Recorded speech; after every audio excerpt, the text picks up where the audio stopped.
नमस्ते दोस्तों। वो घर जो हमें कभी नहीं छोड़ता।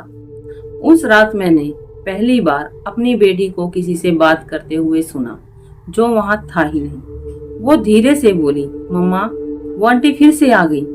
मैंने सोचा शायद कोई सपना देखा होगा, लेकिन जब मैंने पीछे मुड़कर देखा तो मेरी 4 साल की बेटी कमरे के कोने में खड़ी एक खाली दीवार की तरफ देखकर मुस्कुरा रही थी, जो मुस्कान उसकी नहीं थी। मैं 2 सेकंड के लिए चुप हो गई। उस दिन मुझे पहली बार पता लगा, शायद इस घर में हम अकेले नहीं हैं, कोई और भी है। मेरा नाम निशा है। मैं एक साधारण सी गृहिणी हूँ। मेरे पति का नाम देवेंद्र है। मेरी बड़ी बेटी जिसका नाम सिया है, जो 4 साल की है। मेरी छोटी बेटी जिसका नाम रिया है, वो 2 महीने की है। हम लोग पहले शहर में रहते थे, लेकिन देवेंद्र का ट्रांसफर एक छोटे से कस्बे में हो गया। शहर की भाग दौड़ से दूर, शांत, सस्ता और थोड़ा पुराना इलाका। देवेंद्र बहुत खुश थे। उन्होंने मेरे से कहा, निशा, देखा यहाँ कितना सुकून है, बच्चों के लिए भी अच्छा है। मैंने भी सोचा, हाँ ठीक है, लेकिन जिस घर में हम रह रहे थे वो थोड़ा अलग था। घर बड़ा था, पुराना, लेकिन मजबूत भी था। ऊंची छतें थी, लंबा सा बरामदा था, पीछे एक छोटा सा आंगन था। और सबसे अजीब एक बात, एक कमरा जो हमेशा बंद रहता था। जब हमने मकान मालिक से पूछा यह कमरा बंद क्यों है, तो वो थोड़ा हिचकिचाया, फिर बोला, बस पुराना शोरूम है, बेकार चीजें पड़ी हैं, इसे मत खोलना। वो धीरे से हिचकिचाकर फिर से बोला, खोलना मत इसे कभी भी। उसने ये बातें ऐसी कही जैसे कोई चेतावनी दे रहा है। मुझे थोड़ा अजीब लगा, लेकिन मैंने ज्यादा ध्यान नहीं दिया। 3-4 दिन शुरुआत के सब कुछ ठीक ठाक थे।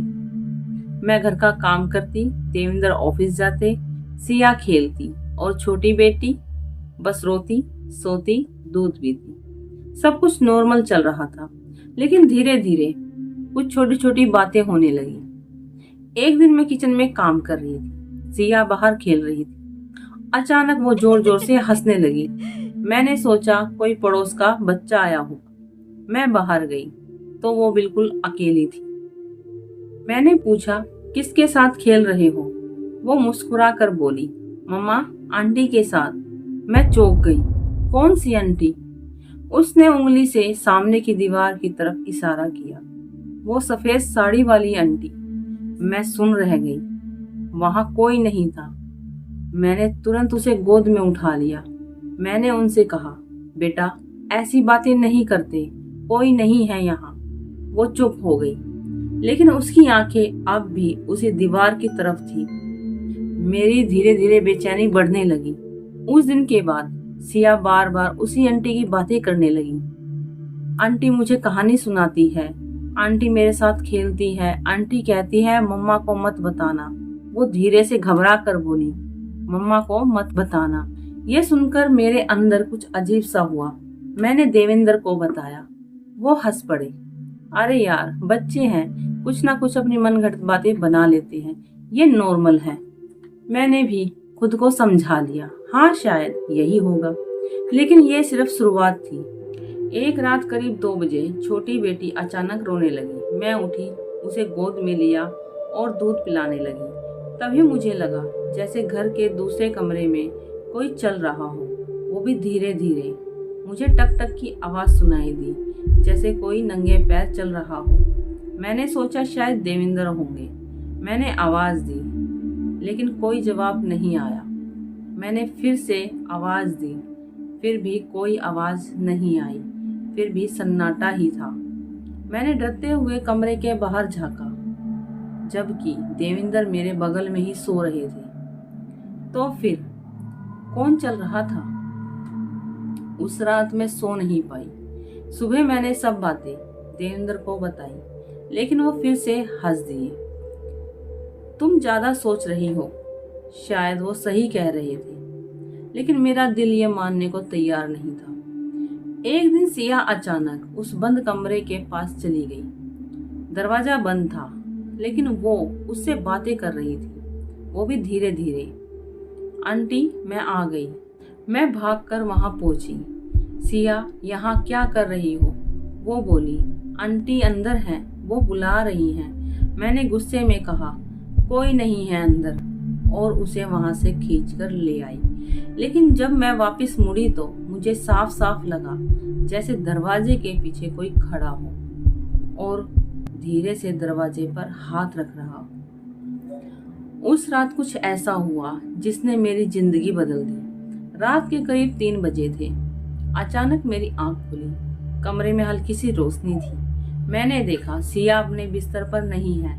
मेरा दिल जोर जोर से धड़कने लगा। मैं उठी, बाहर गई, और जो मैंने देखा वो आज भी याद करके मेरे रोंगटे खड़े हो जाते हैं। सिया उस बंद कमरे के सामने खड़ी थी। दरवाजा धीरे धीरे अपने आप खुल रहा था और अंदर पूरा अंधेरा था। मैंने चिल्लाया, सिया, सिया, लेकिन उसने मेरी तरफ देखा भी नहीं। वो बस अंदर जाने ही वाली थी और तभी मुझे अंदर से एक आवाज सुनाई दी, बहुत ही धीमी, बहुत ही ठंडी। आ जाओ सिया, आ जाओ सिया। मैं कुछ सेकंडों के लिए बिल्कुल सुन रह गई। मैं वहीं पर जम गई। मेरे पैर हिल नहीं रहे थे, लेकिन मेरी बेटी वो धीरे धीरे आगे बढ़ रही थी। क्या उस कमरे में सच में कोई था? कौन थी वो सफेद साड़ी वाली आंटी? और वो सिया को अंदर क्यों बुला रही थी? उस रात मैंने एक फैसला लिया, या तो मैं सच जानूंगी या हम इस घर से जिंदा बाहर निकल पाएंगे। दरवाजा धीरे धीरे अपने आप खुल रहा था। आ जाओ सिया। वो आवाज इतनी ठंडी थी जैसे किसी ने मेरे दिल को पकड़ लिया हो। सिया आगे बढ़ रही थी। मैंने पूरी ताकत से चिल्ला कर बोला, सिया। इस बार वो रुकी। धीरे से उसने मेरी तरफ मुड़कर देखा, लेकिन उसकी आंखें पूरी काली थी। 2 सेकंड के लिए मैं बिल्कुल सुन रह गई। मेरा शरीर वहीं जम गया। वो धीरे धीरे मेरी तरफ आई और बहुत अजीब आवाज से बोली, मम्मा, आप क्यों रो रहे हो? उसकी आवाज सिया की नहीं थी, जैसे कोई और उसके अंदर से बोल रहा हो। मैं रोते हुए बोली, सिया बेटा इधर आओ। वो अचानक मुस्कुराई और बोली, मम्मा, आंटी नाराज हो जाएंगी। मेरी आवाज सुनकर देविंदर उठ गए। क्या हुआ निशा? मैंने कांपते हुए कहा। देविंदर, वो दरवाजा। देविंदर ने देखा दरवाजे की तरफ। दरवाजा खुला हुआ था। अंदर पूरा अंधेरा था। वो तुरंत सिया को उठाकर अंदर जाने से रोकते रहे, लेकिन जैसे ही वो सिया को पकड़ते हैं, सिया जोर से चिल्लाती है, मुझे छोड़ो, वो मुझे बुला रही है। और उसी वक्त अंदर से एक जोर से आवाज आती है, धड़ाम। दरवाजा अपने आप बंद हो जाता है। हम रात भर डर में रहे। उस रात हम तीनों एक ही कमरे में बैठे रहे। कोई नहीं सोया। सिया चुप थी, लेकिन वो बार बार मुस्कुरा रही थी, बिना वजह के, और धीरे धीरे खुद से बातें भी कर रही थी। सुबह होते ही मैंने देविंदर से कहा, हमें इस घर के बारे में सब कुछ जानना होगा। देविंदर भी अब डर चुके थे। हम दोनों ने एक फैसला किया और हम दोनों गए मकान मालिक के पास। मकान मालिक हमें देखकर घबरा गया। वो बोला, क्या हुआ? मैंने सीधे ही पूछ लिया, इस घर में पहले क्या हुआ था? वो चुप हो गया, फिर धीरे से बोला, आप लोग वहां गए थे क्या? देवेंद्र ने गुस्से में कहा, सच सच बताइए। वो कांपते हुए बोला, उस घर में एक औरत रहती थी, नाम था माया। उसकी एक बेटी थी, ठीक सिया की उम्र की। माया अकेली रहती थी। उसका पति उसे छोड़कर चला गया था। वो अपनी बेटी के साथ उसी घर में रहती, लेकिन धीरे धीरे वो पागल होने लगी। लोग कहते हैं वो अपनी बेटी से बहुत प्यार करती थी, इतना कि उसे किसी के साथ बांटना नहीं चाहती थी। एक दिन उसकी बेटी अचानक बीमार हो गई, लेकिन माया ने उसे अस्पताल नहीं भर्ती कराया। वो कहती थी, कोई मेरी बेटी को मुझसे दूर ले जाएगा। उसकी बेटी उसी कमरे में मर गई। मैंने कांपते हुए पूछा, फिर माया का क्या हुआ? मकान मालिक की आंखों में डर था। वो आज भी वहीं रहती है। हम तुरंत घर लौट आए और तय किया कि आज ही ये घर छोड़ देंगे। मैंने सारा सामान पैक कर लिया, लेकिन तभी मुझे सिया की आवाज़ सुनाई दी, मम्मा, मैं उस आंटी के पास जा रही हूँ। मैं भागकर बाहर आई और देखा वो फिर भी उसी कमरे के सामने खड़ी थी। इस बार दरवाजा पहले से खुला हुआ था। मैं दौड़ी, लेकिन जैसे ही मैं उसके पास पहुंची, मुझे अंदर से साफ दिखाई दिया एक औरत, सफेद कपड़ों में, लंबे बाल, चेहरा धुंधला और उसकी गोद में एक छोटी सी बच्ची। वो मुझे देख रही थी। धीरे धीरे वो मुस्कुरा रही थी और बोली, तुम्हारी बेटी मेरी बेटी के जैसी है। मैंने सिया को जोर से पकड़ लिया। ये मेरी बेटी है। वो औरत गुस्से से चिल्लाई, नहीं, अब ये मेरी है। अचानक कमरे की सारी चीजें हिलने लगी। दरवाजा अपने आप बंद होने लगा।